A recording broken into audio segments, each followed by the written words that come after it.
Welcome to episode 1 of Real Talks, Reaching for Equity in All Lives. I'm Kalia Souza, Food System Equity and Advocacy Specialist with Michigan State University Center for Regional Food Systems. And my name is Andrea Weiss. I'm Communications Director at MSU Center for Regional Food Systems. And we're your hosts for this podcast. The purpose of this podcast is to explore the question, what does diversity, equity, and inclusion, or DEI, look like within the nutrition incentive community?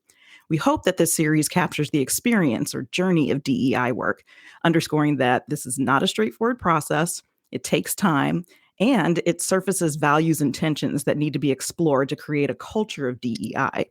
We're going through this very process within the Nutrition Incentive Hub, which is part of the Nutrition Incentive Program Training, Technical Assistance, Evaluation, and Information Center, or NTAE. Through informal conversations and storytelling, nutrition incentive practitioners and partners will chat with us about how they're incorporating DEI into their organizations and work. We hope that these stories will offer inspiration by showing some of the various ways that this work can be done and what it looks like to be at different points in organizational journeys. The Nutrition Incentive Hub began this journey by hosting a Food Justice, Equity, Diversity, and Inclusion, or Food Jetty, summer webinar series to lay the groundwork for a shared understanding of how our food system came to be what it is today. There are some hard truths to grapple with in terms of inequity, which Ricardo Salvador of the Union of Concerned Scientists captured so well during our first session. Looking at the history of the food system with the racial equity lens seems to be a new exercise for everyone and a very healthy one. So I will be giving you my rendition of that. So we have a system of some folks that are still contesting that this nation was created by them, for them, with them in mind, and the rest of us are here in order to make it work for them, to serve them. And we're only going to get the dregs off the table. And to the extent that we require some nourishment in order to be able to hack at carcasses and meat planks, or yank food out of the ground or put things into shelves in grocery stores, then we can have a little bit of SNAP in order to make all of that work. So you can see why I began by saying I love that GovSNP operates the way that it does, but I wish we didn't need it, and I wish we didn't need SNAP, and I want you all to be working really hard on making SNAP and GovSNP work while we need it, while others of us work on making sure we don't need those things. While the first Food Jetty session offered the big picture overview of inequity in our food system, the second session's guest panel of national and international food system advocates grounded these issues in local context. Here's what Aurora Calvillo Buffington with University of Nevada Cooperative Extension and the National Racial Equity in the Food System Work Group had to say. Our farmers markets, for example, they're limited to selling only those products which are produced by them or that are considered local. But in doing so, we're cutting out a lot of the culturally relevant foods. For example, for our Latino communities, and I'm not just saying Latinos, there's other communities too. And so when we ask Latinos to use their SNAP benefits at farmers markets, but their food's not there, like the food that we want is not there, how do we justify that? So I know that the farmers markets are supposed to, be local and all, but is there a way that we can bridge that with making culturally relevant foods available, even at a farmer's market? Ultimately, the big picture and the local context together tell a story with deep sociocultural implications for the food system and beyond. Listen to Food Share Toronto Executive Director Paul Taylor's thoughts on this. We have these uncritical conversations about local food, where, everybody loves to head out to the market. We celebrate our local food and people feel good about the environmental impact of what they're purchasing, but they don't seem to connect the dots that, yes, we might not be flying food thousands of miles, but we're importing bodies thousands of miles, and we're treating them very poorly through the seasonal agricultural worker program.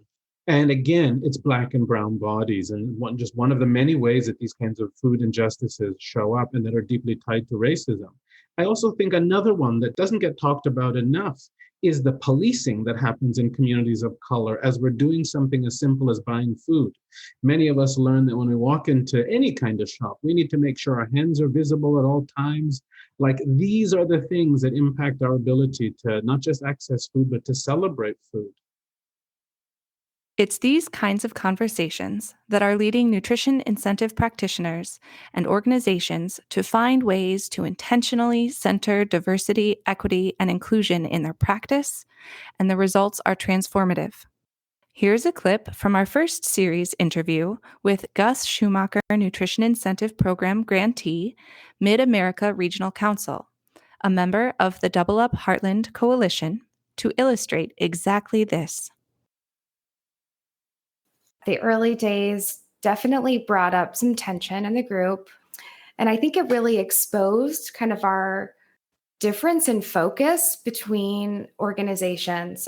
And just for context, Double Up Food Bucks has been operating as a collaborative in our region for about 5 years. So we have history together. We have worked together for a long time. And I think this is the first time, at least in my experience, that I have been able to have any vulnerable conversations within the collaborative.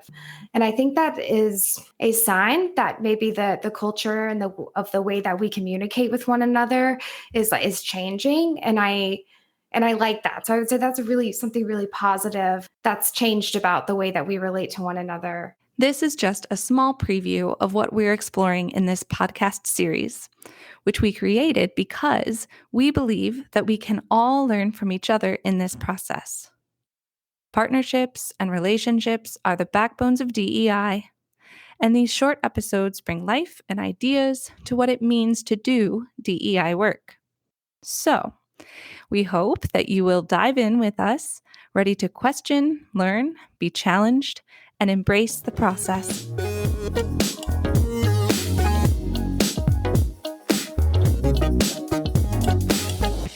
To dive deeper into this work, you can check out diversity, equity, and inclusion resources like the Food Justice, Equity, Diversity, and Inclusion webinar series provided on the Nutrition Incentive Hub website at nutritionincentivehub.org.